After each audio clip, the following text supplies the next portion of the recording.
Señor ministro del Interior, el ministro de la Política es Alfonso Prada, nos atiende a esta hora. Señor ministro, buenos días. Ricardo, muy buenos días. Ministro, estábamos esperando su nombramiento que estaba cantado desde hace tiempos. ¿Por qué tan tarde lo nombraron? ¿Por qué lo oficializaron tan tarde? No, yo sí no tengo idea.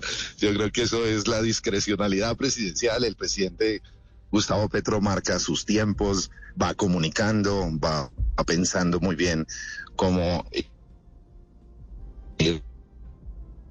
la conocen plenamente y bueno, empezamos todos ayer, es lo cierto. Es lo cierto, ayer empezaron y ayer se posesionó el gabinete ministerial.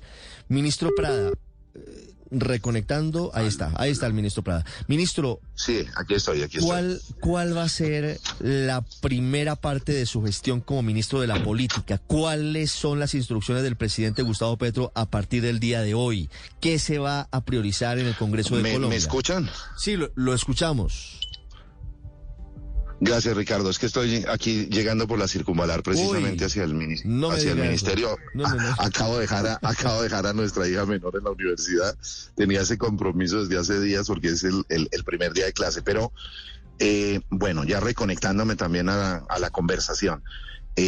La primera instrucción, como usted lo estaba diciendo hace unos minutos, no perder tiempo, llegar hoy a trabajar muy intensamente en recibir los informes de empalme, en recibir los informes de todos los equipos que trabajaron precisamente para mirar el estado del arte, cómo recibimos cada una de las entidades ya posesionados y naturalmente revisar la agenda legislativa.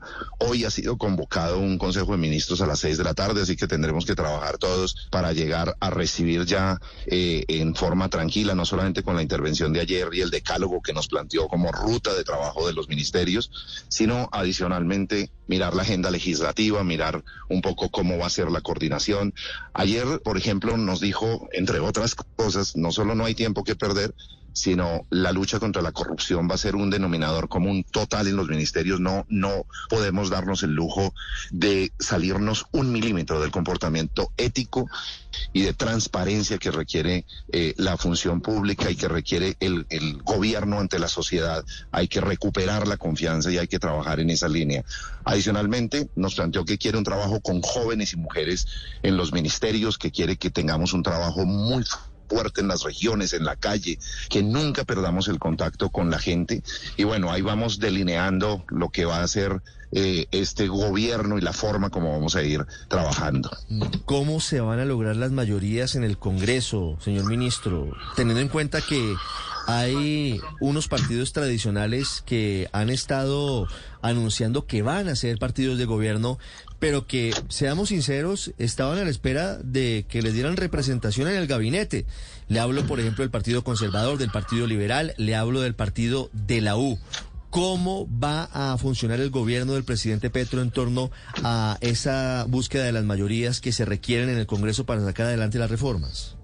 Como lo hemos venido anunciando incluso desde la campaña con la creación del Frente Amplio, ahora cuando fue elegido el presidente con la creación del marco, digamos, del acuerdo nacional, hemos invitado a todas las fuerzas políticas a que nos acompañen. Vamos a hacer un gobierno de coalición, un gobierno que invita a los partidos sobre una base fundamental. La base fundamental es compartir cada uno de los proyectos que el presidente va a presentar como los proyectos fundamentales.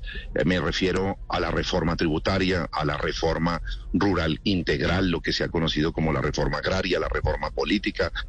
Vamos a llevar al Congreso de la República la reforma a la salud, la reforma pensional. Ayer hizo, digamos, él una valoración en su propio discurso en la Plaza de Bolívar de los temas prioritarios. Alrededor de ellos y el contenido de los proyectos aspiramos a que se armen las verdaderas mayorías, Ricardo. Y yo creo que todos en la mesa y en la opinión lo saben, las verdaderas mayorías se conocen cuando se votan temas difíciles y proyectos duros. Por eso esperamos a socializar con ellos, a estudiar con ellos los temas, a recibir sus comentarios y a obtener esas mayorías alrededor de los propósitos comunes que inspiran este proyecto, que es la búsqueda de la paz integral, la posibilidad de que haya una justicia social y una justicia climática en Colombia, de tal manera que alrededor de ello iremos seguramente confirmando esas mayorías que espero que se mantengan para todos estos temas esenciales. Sí, es lo que llaman el famoso cheque en blanco con el que llega en materia política. Pero mire que ayer el ministro, el presidente, en esa reunión ya con ustedes en Palacio, que el tono pues fue, por supuesto, distinto al del discurso de posesión, en el que les advertía, mire, el tiempo es oro, el tiempo es lo que no tenemos para sacar adelante esas reformas. La primera que presentan hoy es la tributaria. En ese orden, ¿cuál viene, ministro? ¿Ya tienen establecido un cronograma de las otras reformas? Porque él hablaba, como usted lo menciona, pues la tributaria, que es la parte económica, viene la de tierras, está el tema de la SAE, está el tema de la reforma a la educación, y habló en el discurso de una reforma laboral. ¿Ya tienen un orden para la presentación de esas reformas?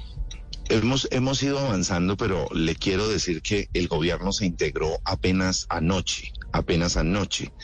Yo conocí por primera vez, por ejemplo, tuve la posibilidad de conocer a la ministra de Minas, a la doctora Irene.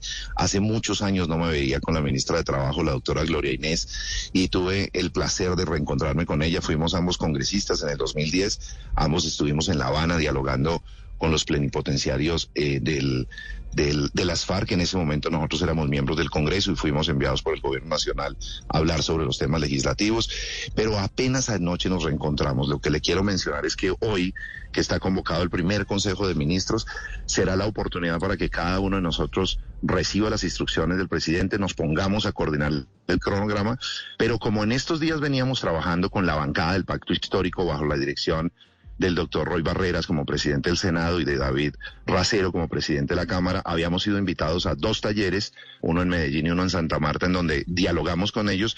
Pudimos establecer un primer cronograma de borrador con los congresistas de presentación de reformas, de tal manera que ese cronograma comienza esta semana y la semana entrante, y nos vamos a tomar, digamos, seguramente en el Consejo de Ministros hoy, el tiempo necesario para mirar, revisar nuevamente contenidos, revisar la coordinación de congestión del Congreso de la República con nuestras iniciativas para no atosigarlo y poder que vayan despegando las reformas con los tiempos también legislativos del procedimiento.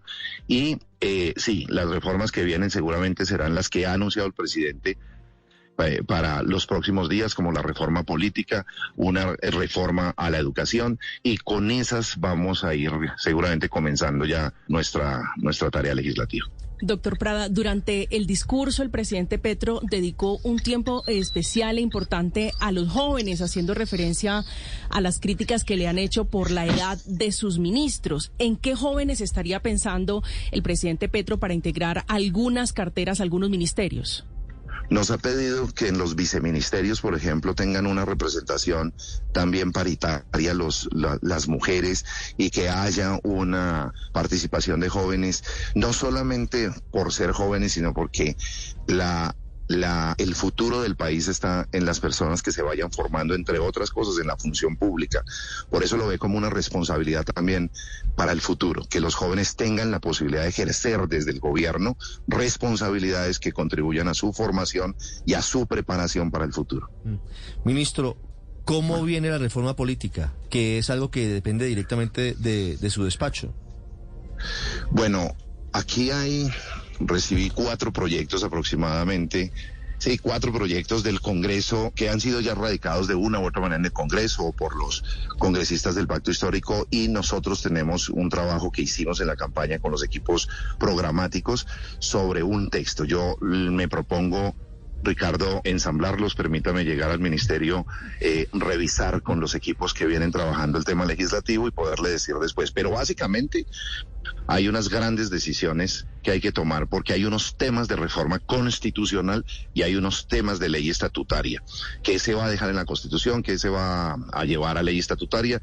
Tengo una primera versión de ensamble que trabajé este fin de semana y aspiro durante el día para llegar a las 6 de la tarde con un proyecto ensamblado para que tomemos la decisión si se presenta todo un gran paquete de reformas que implica, mire, le digo a usted, por ejemplo, la revisión de la estructura institucional de todo el sistema electoral colombiano, si mantenemos hoy como está o creamos la Corte Electoral. Segundo, vamos a definir todo el sistema de partidos y la forma como se presentan las listas cerradas, el periodo de los congresistas reiterado en términos de repetición hasta por 3 años, como se ha planteado, el tema del funcionamiento mismo del Congreso, etcétera. De tal manera que son muchos temas que implicarán una estrategia legislativa que aborde desde el punto de vista de reforma constitucional o de ley estatutaria, y iremos definiendo y presentando los proyectos durante los próximos días. Y otro tema clave, ministro, que mencionó el presidente ayer en su discurso y que ha llamado mucho la atención es lo que quieren hacer con el manejo de los bienes incautados al narcotráfico y a los demás grupos ilegales. En ese sentido, ¿ya se está pensando en qué? ¿En un proyecto de ley para cambiar la forma como se utilicen, como se administren? Estamos hablando de bienes que valen cerca de 14 billones de pesos. Bueno, ya me está metiendo usted en los temas del Ministerio de Hacienda, anunciados ayer por el presidente. Ahora a las 10 de la mañana o a las 11, será la rueda de prensa del ministro y le trasladaremos las inquietudes allá, las que usted está mencionando. Y voy a ser muy cuidadoso, digamos, porque hoy es el primer día, es decir, creo que hoy son las 6:45 de la mañana, apenas estamos llegando a las oficinas. Yo creo que hay que abordar esos temas con suprema responsabilidad. Voy a ser muy cuidadoso en no invadir la competencia de los ministros y de los ministerios en sus temas especializados, mientras afinamos adecuadamente la coordinación. Hoy a las 11 de la mañana seguramente acompañaremos al ministro de Hacienda para responder estas inquietudes, y a cada ministro durante estos días que están empezando, pues seguramente van a comenzar a afinar las declaraciones y los contenidos de esos proyectos que haremos públicos a través de Blue, naturalmente. 6 de la mañana, 44 minutos, y estamos apenas comenzando. Hay muy pocas horas del nuevo gobierno y hay mucha inquietud, hay mucha ansiedad por saber hacia dónde van las cosas, pero entendemos perfectamente que apenas está acomodándose lo que viene para un acelerón de los cambios y los proyectos que serán presentados. Señor ministro Alfonso Prada, muchas gracias. No, Ricardo, a ustedes muchas gracias. Hoy es el primer día de trabajo que me estreno con ustedes y espero que podamos tener una comunicación muy fluida en forma permanente con ustedes. Muchas gracias.